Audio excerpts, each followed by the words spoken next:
जय हिंद मेरे प्यारे दोस्तों, मैं शुभम आप सबका स्वागत करता हूं CSE 2010 के वीडियो डिस्कशन में। तो यहाँ पे क्वेश्चन नंबर 26 से हम स्टार्ट करते हैं। विच one of the following is not stipulated in FRBM act. देखिए उससे FRBM एक्ट 2003 याद करिए। FRBM वाला क्वेश्चन कब आया था हमें? 2020 वाले प्री में, जो डॉक्यूमेंट्स के नाम दिया था और बोला था कि ये किसके अंदर मैंडेट है हमारे पास। ठीक है, अब देखिए ये क्वेश्चन है 2010 वाला। ठीक है, तो यहाँ पे देखिए elimination of revenue deficit by the end of physical year 2007-8। सही बात है। ठीक है, रेवेन्यू डेफिसिट यहाँ पे एंड करने की बात करी थी। Non borrowing by central government from RBI accept under certain circumstances. Correct, circumstances नहीं होंगे तो नहीं ले सकते तुम। एलिमिनेशन ऑफ प्राइमरी डेफिसिट, क्या कह रहा है? Elimination of primary deficit in the end of financial year. ठीक है, नेक्स्ट देखिए fixing government guarantee in any financial year as a percentage of GDP। तो यहाँ पे देखिए दोस्तों, जो हमारा करेक्ट, जो नॉट करेक्ट पूछा है ना यहाँ पे, तो वो है दोस्तों C। प्राइमरी डेफिसिट की बात यहाँ पे नहीं करी गई थी, रेवेन्यू डेफिसिट की बात थी। फिजिकल डेफिसिट की बात करी थी कि 3% ऑफ GDP के करीब ले आएंगे हम लोग बाय 2009, बट प्राइमरी डेफिसिट का यहाँ पे मेंशन नहीं। बाकी देखिए A, B एंड D यहाँ पे मेंशन था। ठीक है, और FRBM के लेके 3 डॉक्यूमेंट्स हमने देखे थे, जो कि 2020 के प्री में हमने देखा था। उसके बाद नेक्स्ट देखिए दोस्तों, अगला क्वेश्चन हम यहाँ पे देखते हैं। ठीक है, देखिए जिस तरीके से 2023 में बीटा पूछ लिया था कि व्हाट इज़ बीटा, वैसे 2010 में आया था बियर क्या है। बियर एंड बुल, ऐसे दो जो है सिम्बल्स यहाँ पे यूज़ होते हैं। तो बियर वो होते हैं दोस्तों जो फील करते हैं कि price of the particular security is going to fall, and bull वो होते हैं दोस्तों जो कि investor who accept the price of particular share will rise. तो यहाँ पे बियर, ये बियर है और ये है बुल। ठीक है, बाकी C एंड D यहाँ पे कोई यहाँ पे ज़्यादा रिलेवेंट मुझे एक्सप्लेनेशन नहीं मिला इसका। आगे बढ़ते हैं। अगला क्वेश्चन क्या कहना चाह रहा है ये कि a great deal of FDI to India comes from Mauritius than from any major mature economy like UK and France, क्यों? तो मॉरिशियस, इन सारे छोटे छोटे देशों से यहाँ पे पैसा क्यों आता है, ऐसा पूछा है। तो देखिए सीधा ये मनी लॉन्ड्रिंग, ये सब टॉपिक जब हम मेंस में पढ़ते हैं ना GS3 के, तो हमारा क्लियर हो जाता है कि India has double taxation avoidance agreement with Mauritius. ठीक है, मतलब अगर आपने मॉरिशस में टैक्स दे दिया तो इंडिया में टैक्स देने की आपको ज़रूरत नहीं है, समझ रहे हो आप? तो डबल टैक्सेशन यहाँ पे अवॉइड हो जाएगा। बट इसमें कैच क्या है कि मॉरिशस में 1 या 2% के हिसाब से टैक्स लिया जाता है, इंडिया में 25% के हिसाब से लिया जाता है। तो समझ रहे हो आप? इसलिए यहाँ पे मॉरिशियस से इन्वेस्टमेंट आती है, जिससे जो है लोग मॉरिशियस के हिसाब से यहाँ पे टैक्स पे कर देते हैं, क्योंकि DTA हमारा साइन है। लेकिन वही UK USA में क्या होता है, वहाँ पे भी ज़्यादा जो है टैक्स रेट है। इस वजह से जो है ये चीज़ यहाँ पे इंपॉर्टेंट है। तो यहाँ पे आंसर क्या है? डबल टैक्सेशन अवॉइडेंस एग्रीमेंट है। India has a preference of certain country नहीं, most of the has ethnic identity नहीं। देखिए कितने वेग ऑप्शन बनाए जा रहे हैं। Impending dangers of global climatic change नहीं। देखिए ऑप्शन एलिमिनेशन से भी सीधा हम यहाँ पे आंसर तक पहुँच सकते हैं। ठीक है, इस तरीके से हम आंसर तक पहुँच सकते हैं। नेक्स्ट देखते हैं, आगे बढ़ते हैं। क्या कह रहा है कि कैरेक्टरिस्टिक्स ऑफ इंडिया। ठीक है, following are the characteristics of area in India. कहता हॉट एंड ह्यूमिड क्लाइमेट है। ठीक है, एनुअल रेनफॉल 200 सेंटीमीटर है, पहला ही क्वेश्चन देखा था। हिल है यहाँ पे जो कि 1100 मीटर के करीब है, and annual range of temperature है 15 से 30 डिग्री। तो इस रेंज में कौन सा क्रॉप यहाँ पे मोस्ट लाइकली ग्रो होता है? ठीक है, अब देखिए दोस्तों यहाँ पे ऑप्शन क्या है हमारा? Mustard, cotton, paper, Virginia tobacco. अब कॉटन के बारे में देखिए, मैंने 2020 में आपको क्वेश्चन कराया था कि 120 डेज ऑफ फ्रॉस्ट फ्री होना चाहिए, वो सारी चीज़ें, टेम्परेचर, वेजिटेशन, वो सब। ठीक है, सॉरी 210 फ्रॉस्ट फ्री डेज है 120 नहीं, 210। ठीक है, मस्टर्ड देखिए दोस्तों ये एक रबी क्रॉप है जिसे कूल एंड ड्राई वेदर चाहिए, तो ये भी हट गए। ठीक है, क्योंकि यहाँ पे हॉट एंड ह्यूमिड है। ये भी हमने देख लिया कि यहाँ पे 210 जो है फ्रॉस्ट फ्री डेज ये सब चाहिए। ठीक है, वर्जीनिया टोबैको यहाँ पे देखिए दोस्तों 50 से 100 सेंटीमीटर रेनफॉल चाहिए इसको, और 15 से 20 डिग्री सेल्सियस जो है टेम्परेचर की बात होती है। तो बचा क्या? तो बचा देखिए दोस्तों हमारे पास आंसर है पेपर। ठीक है, तो पेपर जो है ये यहाँ पे इसका डिस्क्रिप्शन दे रखा है ऊपर 4 इसमें कि एनुअल रेंज ऑफ टेम्परेचर इतना चाहिए, 200 सेंटीमीटर, हॉट एंड ह्यूमिड, और ये सारी चीज़। तो इट इज़ अ पेपर। ठीक है, आंसर हियर इज C। ठीक है, आई होप ये सारी चीज़ें आपको यहाँ पे समझ आ चुकी होगी। नेक्स्ट देखिए अगला क्वेश्चन हम देखते हैं, क्वेश्चन नंबर 34। ठीक है, बहुत ही बढ़िया क्वेश्चन है। India base neutrino observatory is included bye planning commission, ये तो छोड़िए, अंडर 11 5 ईयर प्लान। अब न्यूट्रिनो के बारे में यहाँ पे 3-4 स्टेटमेंट है, सारा कंसेप्ट क्लियर हो जाएगा न्यूट्रिनो के बारे में, ठीक है। न्यूट्रिनो के बारे में हमने पहले भी पढ़ा है। न्यूट्रिनो ऑब्जर्वेटरी मैंने आपको बताया था, बोडी हिल्स तमिलनाडु में बन रही है इंडिया के, याद आया आपको अभी जैसे मैंने बताया, तो आप एक राइट ट्रैक पे हो। देखिए अब देखते हैं कि trillions of neutrino pass through human body every second. देखिए नहीं पता है तो अभी डरना नहीं है, अभी समझ लेना है कि भाई न्यूट्रिनो के बारे में, क्योंकि यूपीएससी ने अगर इतना सारा बना के दिया है ना, तो ये one of the most important चीज़ों पे ही स्टेटमेंट बनाया होगा। Neutron have negligible but non zero mass. Neutrinos are created in nuclear reaction by beta decay, ठीक है। And neutrinos are chargeless elementary particle that travel close to the speed of light. तो देखिए दोस्तों यहाँ पे ये चारों स्टेटमेंट करेक्ट है, और चारों स्टेटमेंट बिल्कुल याद रखिए। चार्जलेस है, स्पीड ऑफ लाइट से भागते हैं, बीटा डीके से बनते हैं, ठीक है। नॉन ज़ीरो मास होता है, ठीक है, निग्लिजिबल है, ठीक है, ज़ीरो नहीं है बट निग्लिजिबल है, and pass through human body every second. तो ये है हमारे न्यूट्रिनो भाई साहब, ठीक है। तो ये हमारे न्यूट्रिनो भाई साहब, तो इनके बारे में आप ज़रूर याद रखिए, ठीक है। और ये किस लिए इंपॉर्टेंट है दोस्तों, ये हमारे यूनिवर्स, इसके जो भी मिस्ट्रीज़ है इन्हें सॉल्व करने के लिए बहुत ज़्यादा हेल्पफुल है न्यूट्रिनो की स्टडी करना। तो यहाँ पे आंसर क्या है हमारा, all four is correct, all four is correct. Next देखिए, इंस्ट्रूमेंट ऑफ इंस्ट्रक्शन जो कि गवर्नमेंट ऑफ इंडिया 1935 में था, ये इंडियन कॉन्स्टिट्यूशन में कहाँ पे लाया गया। मैं इसका आंसर नहीं बताऊंगा क्योंकि इतना इजी क्वेश्चन है। डीपीएसपी में थे इंस्ट्रूमेंट ऑफ इंस्ट्रक्शन, ठीक है। जो instrument of instruction government of India 1935 में थे, वो डीपीएसपी को डिनोट करते थे, ठीक है, जो कि एक नोवेल फीचर है हमारे इंडियन कॉन्स्टिट्यूशन का, ठीक है। यहाँ पे आंसर है B, extent of executive power, conduct of business नहीं, ठीक है। नेक्स्ट आगे बढ़ते हैं, अगला क्वेश्चन, हाइड्रोजन फ्यूल सेल। देखिए हमने माइक्रोबियल फ्यूल सेल देखा था, hydrogen fuel cell, hydrogen energy 2019 के प्री में देखा था। और इसका एग्जॉस्ट क्या होता है मैंने आपको बताया था, ग्रीन हाइड्रोजन 2-3 बार हमने देखा। तो देखिए जो हाइड्रोजन एनर्जी का जो एग्जॉस्ट होता है दोस्तों, वो सिर्फ होता है वाटर, सिर्फ वहाँ से वाटर निकलता है, कोई भी एमिशन यहाँ पे नहीं होता है, ठीक है, सिर्फ वाटर ही यहाँ पे निकलता है, ठीक है। सो क्वेश्चन नंबर 36 का आंसर क्या है हमारे 36 का आंसर है सी, ठीक है। ओके नेक्स्ट देखिए अभी क्वेश्चन नंबर 37, क्वेश्चन नंबर 37, ठीक है। रिसेंटली लैजिक, लैजिक क्या है, laser assisted in situ keratomileusis procedure is being made popular for vision correction, which one of the following statement is in this context is not correct, ठीक है। तो not correct यहाँ पे पूछा है। LASIK procedure is use to correct the refractive error of the eye, सही बात है। लेजिक सर्जरी, अगर आपको स्पेक्स है तो आपने सुन ही रखा होगा इसके बारे में, हर डॉक्टर यही कहता है जब आप आई चेकअप कराने जाते हो कि कर लो भाई Lasik. It is a procedure that permanently changes the shape of cornea, ठीक है। It reduces the person dependence on glasses, सही बात है, अगर रिफ्रैक्टिव एरर सही कर रहे हो तो ये भी सही है। It procedure can be done on the person of any as. देखिए दोस्तों यहाँ पे आप ये परमानेंटली वर्ड से यहाँ पे ट्रैप में फंस सकते हो कि परमानेंटली चेंज होता है, ठीक है, या फिर टेम्पररी होता है, या फिर यहाँ पे आप एनी एज वाले से यहाँ पे हो सकते हो। तो देखिए दोस्तों यहाँ पे सिंपल जो आंसर है वो है डी।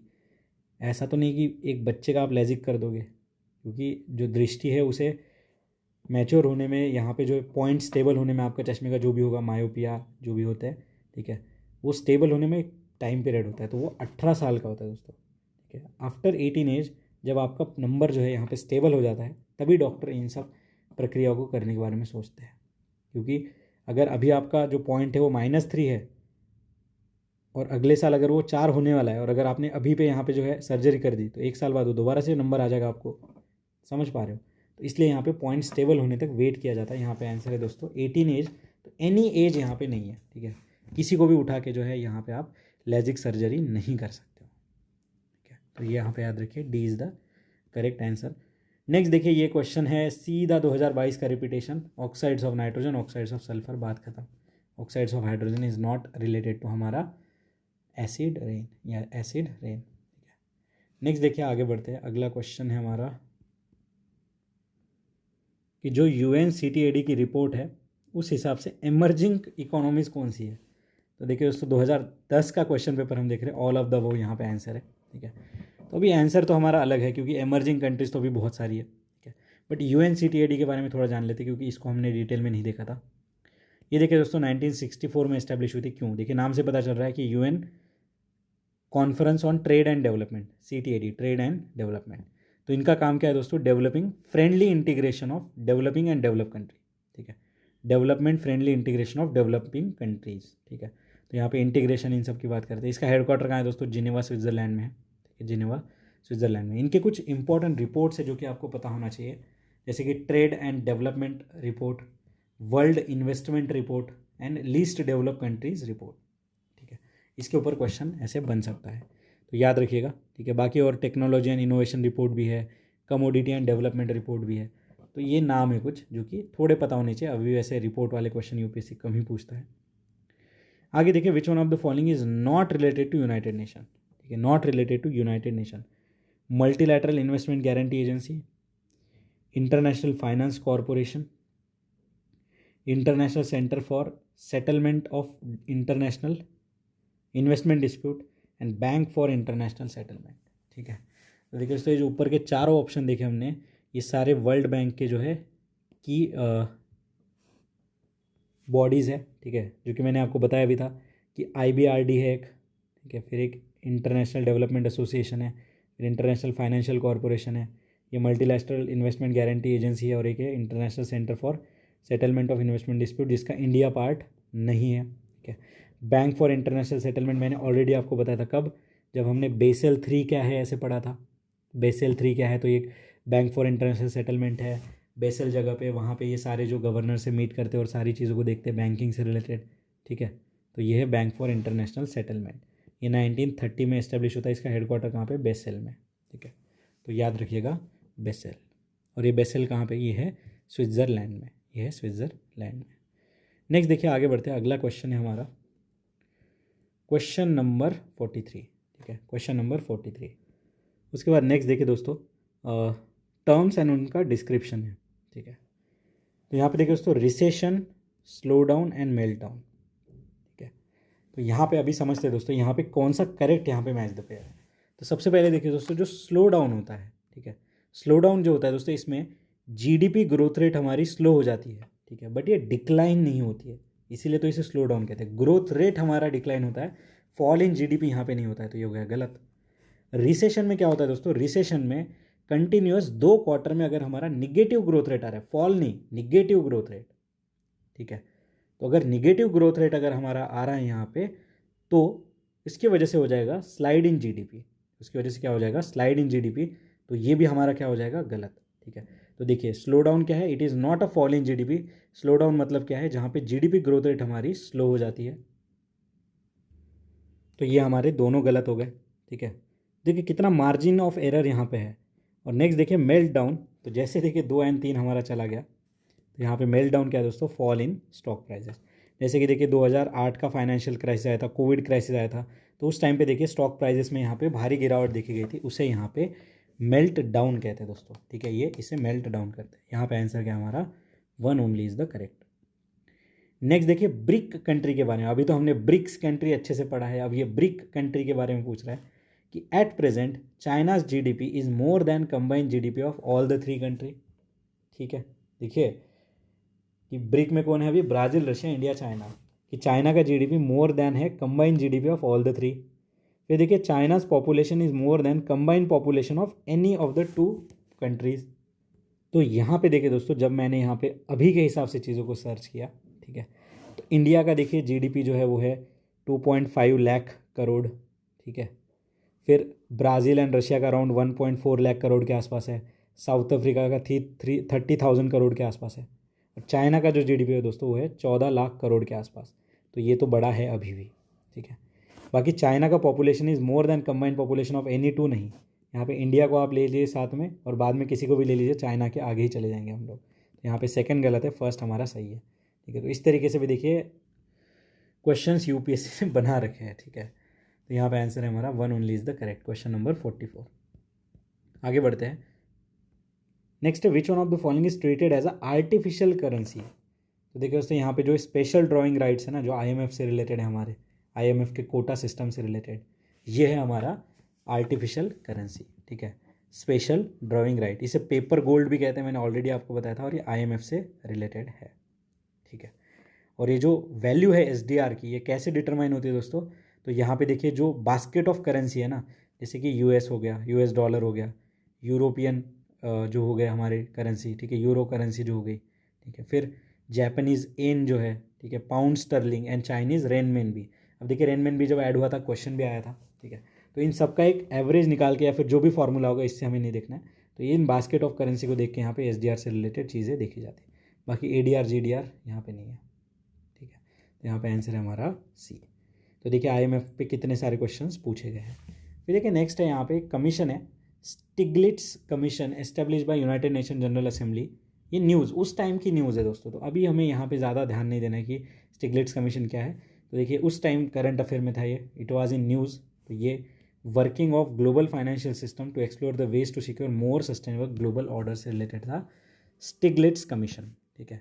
तो ये यूनाइटेड नेशन ने बनाया था स्टिग्लिट्स कमीशन। तो याद रखेंगे, इतना याद रखेंगे कि हाँ फाइनेंशियल सिस्टम से रिलेटेड था, ग्लोबल क्लाइमेट चेंज नहीं, टेररिज्म नहीं, सिक्योरिटी काउंसिल नहीं, ठीक है, उस टाइम का करंट अफेयर। आगे बढ़ते हैं, अगला क्वेश्चन है क्वेश्चन नंबर 47, ठीक है, क्या कहना चाह रहा है ये। तो देखिए दोस्तों इस पर्टिकुलर क्वेश्चन में अभी थोड़ा टफ क्वेश्चन मैं इसे कहूँगा, बट यहाँ से हमें बहुत सारी चीज़ों को सीखना है। देखिए टंगस्टन सबसे ज़्यादा देखिए दोस्तों केरला में नहीं पाया जाता है। पहले तो ये 90% वाला आप हटा ही दीजिए, थोड़ा ज़्यादा एक्सट्रीम हो गया है। देखिए टंगस्टन के बारे में जब हम देखते हैं तो ये सबसे ज़्यादा देखिए कर्नाटका में इसके रिजर्व मिलते हैं, उसके बाद राजस्थान में, फिर आंध्र प्रदेश में। यहाँ पे कुछ 42% के करीब है, राजस्थान में कुछ 27% के करीब है और आंध्र प्रदेश में 17% के करीब है। तो ये तो गलत हो गया। निकेल देखिए दोस्तों ये ओडिशा में मिलता है, एकदम करेक्ट है। अराउंड 92% जो है निकेल हमारा ओडिशा में मिल जाता है, ठीक है। इसमें देखिए मयूरभंज ये सारी जगह जो है फेमस है।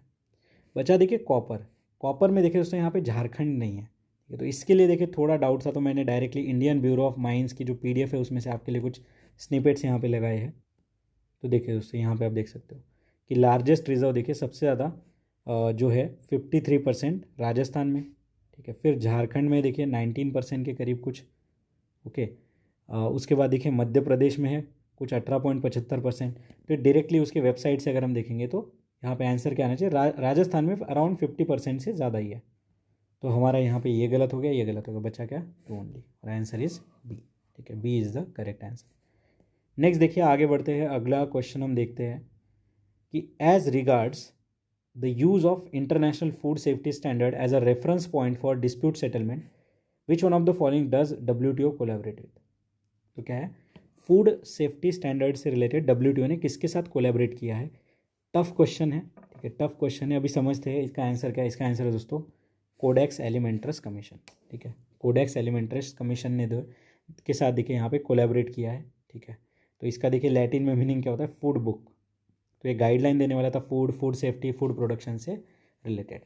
तो ये कमीशन है दोस्तों जो कि 1963 में बनाया गया था, किसके द्वारा, FAO के द्वारा एंड WHO के द्वारा। तो food and agriculture organisation and जो हमारा WTO है, सॉरी इनके द्वारा, सॉरी WHO जो है इनके द्वारा ये बनाया गया था, ठीक है। और WTO इनके साथ कोलैबोरेट कर रहा है। उसके बाद नेक्स्ट देखिए दोस्तों यहाँ पे है international federation of standards end user. देखिए एक independent not for profit international body है, ठीक है, NPO, not for profit body, ठीक है। इसका एप्लीकेशन क्या है, तो जो स्टैंडर्ड्स है कंपनीज़ के इनसे रिलेटेड चीज़ों को ही देखता है, ठीक है। इंडिपेंडेंट एक्सपर्ट का ग्रुप है। नेक्स्ट देखिए इंटरनेशनल ऑर्गेनाइजेशन फॉर स्टैंडर्डाइजेशन। ये देखिए दोस्तों 1947 में बना था, ठीक है। और ये रिप्रेजेंटेटिव है यहाँ पे नेशनल बॉडीज़ के, जो स्टैंडर्ड्स होते हैं हमारे इन सब से रिलेटेड चीज़ें देखते हैं, जैसे इंडस्ट्रियल कमर्शियल स्टैंडर्ड वो सब, ठीक है। और नेक्स्ट है आप यहाँ पे वर्ल्ड स्टैंडर्ड्स कोऑपरेशन, ठीक है, वर्ल्ड स्टैंडर्ड्स कोऑपरेशन। ये देखिए दोस्तों 2001 में इस्टेब्लिश किया गया था बाय इंटरनेशनल टेलीकम्युनिकेशन यूनियन, ठीक है, plus international organisation of standardisation and international electrotechnical commission. किसके लिए, ठीक है, ये इंटरनेशनल स्टैंडर्ड्स लाना चाह रहा था टेक्नोलॉजिकल जो हमारा टेलीकम्युनिकेशन है इन सब चीज़ों में, ठीक है, टेक्निकल वर्क में कोऑपरेशन कोऑर्डिनेशन लाने से रिलेटेड ये था, ठीक है। तो ये याद रखेंगे हम लोग इन चारों के बारे में। थोड़ा जो है अलग सी बॉडीज़ थी इसलिए मैंने यहाँ पे इन्हें अच्छे तरीके से आपको कवर कराया है। नेक्स्ट देखिए अगला हम देखते हैं an objective of national food security mission is to increase the production of certain crops through expansion and productivity enhancement in sustainable manner in the identified district of the country. What are those crop. तो ये जो national food security mission में कौन से crop है ऐसा ये पूछ रहा है, ठीक है, कौन से क्रॉप है ऐसा ये पूछ रहा है। तो यहाँ पे देखिए दोस्तों, जो हमारा नेशनल सिक्योरिटी मिशन है, नेशनल फूड सिक्योरिटी मिशन, ये 2007 में लाया गया था। इसमें देखिए राइस, वीट, पल्सेस, जो कोर सीरियल है हमारी, और जो इनसे रिलेटेड जो है यहाँ पे बातें करी गई है, rice, wheat, pulses and core serial. Oil seed का यहाँ पे मुझे मेंशन नहीं मिला, तो बचा हमारे पास देखिए राइस, वीट एंड पल्सेस वाला ऑप्शन, ठीक है। तो ऑप्शन क्या है हमारा यहाँ पे आंसर, वो है B. B is the correct answer. Next देखिए, आगे बढ़ते हैं, अगला क्वेश्चन है, in India the interest rate on savings account in all the nationalize commercial bank is fix by. तो इंटरेस्ट रेट जो है सेविंग्स अकाउंट के ऊपर ये कौन फिक्स करता है, ठीक है। तो यहाँ पे देखिए दोस्तों, जो हमारा आंसर है वो है नन ऑफ द अबव। तो इंटरेस्ट रेट कौन फिक्स करता है, यूनियन फाइनेंस मिनिस्ट्री नहीं, फाइनेंस कमीशन नहीं, इंडियन बैंक एसोसिएशन नहीं, ठीक है। तो यहाँ पे आरबीआई देखिए दोस्तों, अपने repo rate, reverse repo rate, bank rate, इन सब के हिसाब से कुछ यहाँ पे जो है मॉनेटरी पॉलिसी कमेटी में बताती है। फिर उसका ट्रांसमिशन होता है हमारे शेड्यूल कमर्शियल बैंक के पास, और शेड्यूल कमर्शियल बैंक अपने चार्जेस यहाँ पे इंक्लूड करके जो है रेट ऑफ इंटरेस्ट को डिसाइड करता है, ठीक है। तो जो ये इंटरेस्ट रेट है ना ऑन सेविंग्स अकाउंट, ये बैंक अपने हिसाब से डिसाइड करती है, प्रोवाइडेड आरबीआई उन्हें जो है कुछ गाइडलाइन देती है। इसलिए देखिए, कार लोन कहीं पे 8% पे होता है, कहीं पे 7% पे होता है, कहीं पे 10% पे होता है। तो वैरी क्यों करता है, आरबीआई ने तो एक फिक्स बता दिया कि इतना तुम रखना पड़ेगा, इसके ऊपर अपना जो चार्जेस है वो हटा के आप यहाँ पे लोन लगा सकते हो। और बैंक भी लोन का रेट कम क्यों रखते हैं, क्योंकि उतने ज़्यादा लोग उनके पास आएंगे, और जितना ज़्यादा लोन लेंगे उतना ज़्यादा यहाँ पे जो मनी मल्टीप्लायर बढ़ेगा। तो यहाँ पे आंसर है हमारा none of the above. None of the above is the answer. Next देखिए, आगे बढ़ते हैं, अगला क्वेश्चन है, with reference to Simon commission, Simon go back, ठीक है, इनके रिकमेंडेशन कौन से करेक्ट है ऐसा है पूछ रहा है, ठीक है। Which one of the following is the correct. अब डी से पढ़ना चालू करते हैं, 4 ऑप्शन है कि the recommended the creation of Indian Police Service with the provision of increase pay and allowances for British recruit as compare to Indian, ठीक है। तो देखिए दोस्तों, ये IAS IPS वाली चीज़ जो है इंपीरियल सिविल सर्विस, ये लॉर्ड कॉर्नवालिस पहले ही करके चले गए थे। साइमन भाई साहब ने ऐसे कुछ ज़्यादा यहाँ पे नहीं बोला था इसके ऊपर, ठीक है। तो ये लॉर्ड कॉर्नवालिस के टाइम पे ये चीज़ हो गई थी। Abolition of bicameral legislature, ना, उन्होंने नहीं कहा था ऐसे कुछ। It propose setting of inter provincial council under home department, नहीं। It recommended replacement of dyarchy with responsible government in the province, सही बात है। इसीलिए तो हम कहते हैं कि प्रोविंशियल ऑटोनॉमी जो 1935 के एक्ट में आया था, इसका प्रीकर्सर कहाँ से है, साइमन कमीशन से।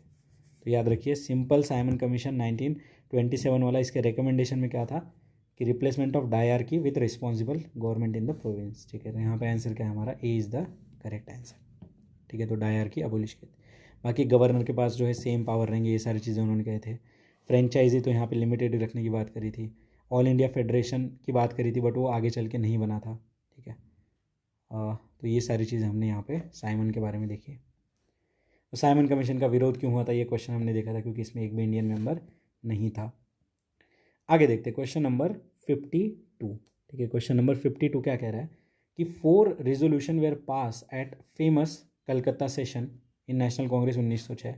The question of either retention और rejection of 4 resolution becomes the cause of, क्या कह रहा है, the question of either retention और of rejection of this 4 resolution become a cause of split in Congress at next Congress session in Surat 1907। तो इतना बड़ा तो स्टेटमेंट ही बना दिया। Which one of the following is not one of those resolution, तो कौन सा इसमें रेजोल्यूशन नहीं था ऐसे पूछ रहा है, ठीक है। देखिए यहाँ पे क्या है, Swadeshi, national education, boycott and annulment of partition of Bengal. तो यहाँ पे देखिए दोस्तों, जो हमारा आंसर आएगा वो है A, it is not there. क्योंकि ये जो annulment of partition of Bengal है, ये 1907 में नहीं हुआ था दोस्तों, ये 1911 में हुआ था, जब यहाँ पे किंग जॉर्ज 5 आए थे, जिनका कोरोनेशन दरबार था दिल्ली में, ठीक है, जिनका कोरोनेशन दरबार था दिल्ली में 1911 में, तब ये हुआ था। बाकी देखिए बॉयकॉट, नेशनल एजुकेशन, स्वदेशी इसमें थे। अब देखिए 1906 के यहाँ पे प्रेसिडेंट कौन थे कांग्रेस के, दादा भाई नौरोजी। 1907 के कौन थे, राज बिहारी घोष, ठीक है, राज बिहारी घोष। तो ये चीज़ें हमें पता होनी चाहिए इस पर्टिकुलर क्वेश्चन स्टेटमेंट से भी। नेक्स्ट आगे बढ़ते हैं, अगला क्वेश्चन है, आफ्टर क्विट इंडिया मूवमेंट, क्या कहना चाह रहे हैं कि आफ्टर क्विट इंडिया मूवमेंट सी राजगोपालाचारी ने एक पॉम्फलेट यहाँ पे निकाला था, द वे आउट। ये क्या है, ठीक है, ये क्या है। देखिए स्पेक्ट्रम में हम पढ़ते हुए शायद इसे मिस कर देंगे, बट अभी हमें याद रखना है। तो देखिए फर्स्ट क्या है, establishment of war advisory council compose of representative of British India and Indian state, नहीं। ऐसा कुछ नहीं था इसमें, ठीक है। वे आउट में reconstitution of central executive council in such a way that all its member except governor general and commander in chief should be Indian leader, no, ऐसी भी बात नहीं थी। नेक्स्ट देखिए, fresh election to the central and provincial legislature to be held in the end of 1945 and the constitutional making body to be convened as soon as possible, ना। यहाँ पे answer है दोस्तों डी इज़ द करेक्ट। तो देखिए दोस्तों, ये जो है 1944 में इन्होंने कॉन्स्टिट्यूशनल डेडलॉक जो हो गया था, ठीक है, इसके लिए जो फार्मूला बनाया था उसमें ये द वे आउट पॉम्फलेट था, ठीक है। तो हम देखिए सी राजगोपालाचारी फार्मूला भी पढ़ते हैं हमारे स्पेक्ट्रम में, जो मुस्लिम लीग और इंडियन नेशनल कांग्रेस के बीच में जो डेडलॉक था उसे सॉल्व करने की जो है कुछ बातें करता है, बट उसे एक्सेप्ट नहीं करा गया था। बाकी देखिए सी राजगोपालाचारी, इनके बारे में हमें पता होना चाहिए, इन्होंने स्वतंत्रता पार्टी की भी फाउंडेशन किया था। स्वतंत्रता पार्टी कहाँ पे मेंशन हुआ था, 2018 का पहला ही क्वेश्चन हमने देखा था, जहाँ पे वो सिंगल लार्जेस्ट अपोजिशन पार्टी ऐसा पूछा था, ठीक है। नेक्स्ट देखिए दोस्तों, ये जो fresh election to the central and provincial election to be held at the end of 1945, ये कहाँ लिखा हुआ था, तो ये कैबिनेट मिशन में लिखा हुआ था दोस्तों, ठीक है। और नेक्स्ट देखिए, जो एग्जीक्यूटिव काउंसिल के रिप्रेजेंटेशन और ये सारी चीज़ें बातें, ऐसा कुछ मेंशन हमें मिलता जुलता शिमला कॉन्फ्रेंस जो हुआ था ना, शिमला कॉन्फ्रेंस वेवेल प्लान वाला, उसमें हमें देखने को मिलता है 1945 वाला शिमला कॉन्फ्रेंस वेवेल प्लान, ठीक है। फर्स्ट का कोई मेंशन नहीं है। तो ये मैंने जो भी यहाँ पे एक्सटेंडेड सर्च करके आपके लिए चीज़ों को प्रोवाइड किया है। नेक्स्ट देखिए, अगला क्वेश्चन है, बहुत ही अमेजिंग है आर्ट एंड कल्चर का। There are only 2 known examples of cave painting of the Gupta period in ancient India. कहता है 2 ही एग्जाम्पल है, एक है अजंता और दूसरा कौन सा है बताओ, ठीक है। तो क्वेश्चन टफ है। दूसरा है दोस्तों यहाँ पे बाघ केव्स, जो कि मध्य प्रदेश में है, ठीक है। तो क्वेश्चन नंबर 55 का आंसर क्या है, बाघ केव, जो कि मध्य प्रदेश में है। ये सेकंड मोस्ट इंपॉर्टेंट, देखिए ओनली 2 में से सेकंड जो है वो है बाघ केव है।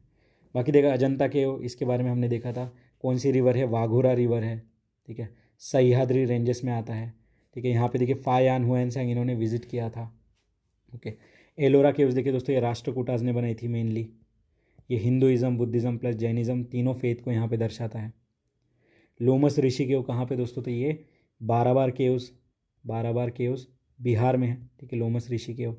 ये देखिए अशोका ने बनाई थी, किसके लिए, आजीविका के लिए। इसके ऊपर क्वेश्चन भी हमने देखा है, याद करिए, लोमस ऋषि केव, बाराबार केव, अशोका, आजीविका। एंड देन देखिए नासिक केव, यहाँ पे हमने वो पांडुलेना केव्स देखा था 2021 के प्री में, ठीक है, जो कि 100 BC के आसपास बनी थी और ये बुद्धिज़्म से रिलेटेड है, ठीक है। एलोरा के बारे में देखिए, ये चरनांद्री हिल के पास है, चरनांद्री हिल, ठीक है। तो ये सारी चीज़ें देखिए हमें पता होनी चाहिए, क्योंकि इनसे मिलता जुलता कोई क्वेश्चन हमारा बन सकता है। नेक्स्ट आगे बढ़ते हैं, अगला क्वेश्चन है, United nation framework on climate change is a international treaty drawn at, अब ये कब हुई थी, ठीक है, UNFCC जो है ये कब आया था। तो देखिए दोस्तों, ये जो है ना, ये सारा ओरिजिन है इसका UN conference on development, Rio de Janeiro 1992, ठीक है। 1992 में ये सारी चीज़ें आई थी, एजेंडा 21, वो सारी चीज़ें। बाकी देखिए UN conference on human development Stockholm 1972 नहीं, इससे देखिए UNEP बना था, हमने देखा था, ठीक है, नैरोबी केन्या में हेडक्वार्टर है उसका। फिर world summit on sustainable development Johannesburg नहीं, इसे देखिए रियो +10 भी कहते हैं, इसके बाद 10 साल। And UN climate change conference Copenhagen ना, ठीक है। इसमें जो हुआ था दोस्तों 2009 में, यहाँ पे कोपेनहेगन अकॉर्ड हुआ था, ठीक है। ये किसके लिए था कोपेनहेगन अकॉर्ड, ये इंफ्रास्ट्रक्चर जो था, क्लाइमेट रेजिलिएंट इंफ्रास्ट्रक्चर बनाने की यहाँ पे बात करी गई थी कोपेनहेगन अकॉर्ड में, ठीक है। तो इस तरीके से हमने देखे, यहाँ पे आंसर है बी, बाकी क्वेश्चन के ऑप्शन भी देख लिया। आगे बढ़ते हैं, विच bacteria is developed from natural isolate bye genetic manipulation can be use for treating oil spill. 2012 में ही बताया था ऑयल जैपर का क्वेश्चन, तब मैंने बताया था कौन सा है, वो है सूडोमोनास। तो देख पा रहे हो आप कैसे क्वेश्चन यहाँ पे लिंक हो रहे हैं, किस तरीके से क्वेश्चन यहाँ पे लिंक हो रहे हैं। तो ये एक बायो रेमिडिएशन का टाइप है, ठीक है।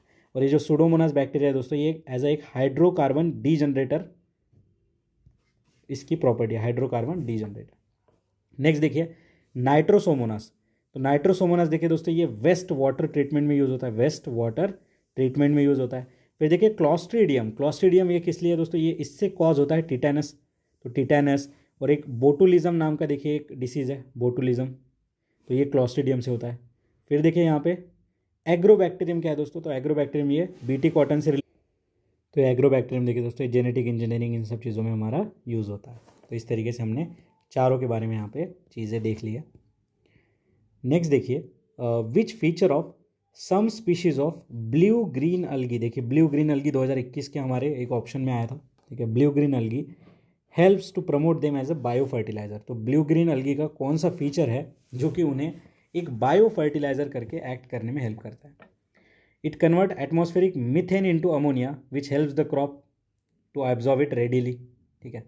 नेक्स्ट देखिए क्या कह रहा है, they induce the crop plant to produce the enzymes which helps to convert atmospheric nitrogen to nitrates.